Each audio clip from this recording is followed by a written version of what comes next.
Laurent Wauquiez n'aime semble-t-il pas perdre du temps. Or, être président du Conseil régional d'Auvergne-Rhône-Alpes empiète un peu sur son agenda de président des Républicains. Ça le force à organiser plusieurs fois par an des assemblées plénières qui réunissent les 204 conseillers régionaux. Lors de ces assemblées, ces décisions politiques sont commentées, critiquées et amendées par l'opposition. C'est notre rôle en tant qu'élus de réaliser ce travail et de le rendre public. C'est le fonctionnement de la démocratie. Malheureusement pour Laurent Wauquiez, ça prend du temps. Entendre les conseillers régionaux de tous bords politiques réagir à ces décisions, il a autre chose à faire. Alors pour échapper à ces longues heures de débat, il a plusieurs trucs. Le premier, c'est de convoquer l'Assemblée sur un temps trop court par rapport au débat que nous avons à mener. En 2018, l'Assemblée a été convoquée 4 fois seulement, sur 1 à 2 jours, y compris pour le vote du budget.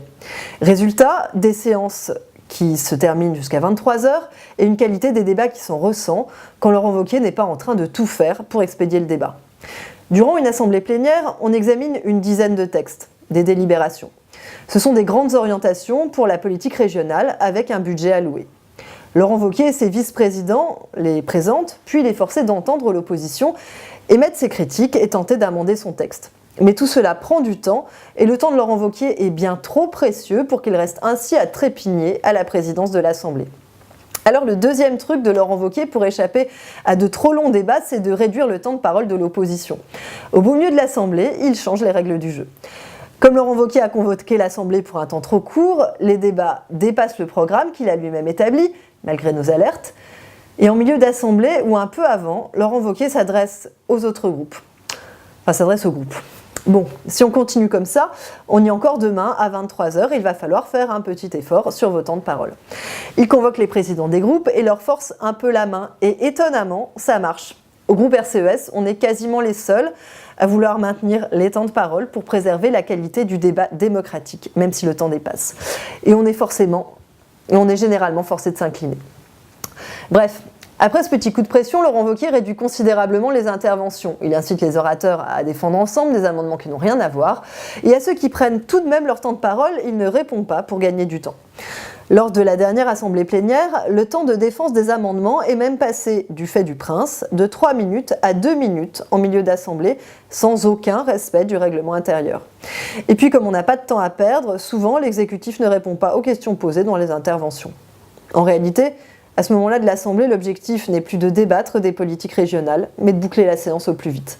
Le débat est effectué au pas de course, il perd tout intérêt.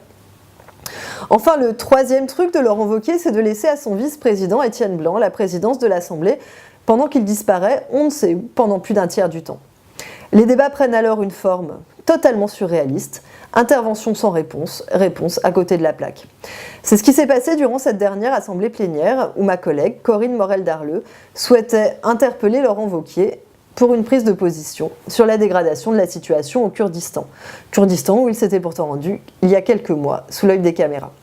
Mais le président n'était pas là, du coup réponse lapidaire de son vice-président, totalement en deçà des enjeux.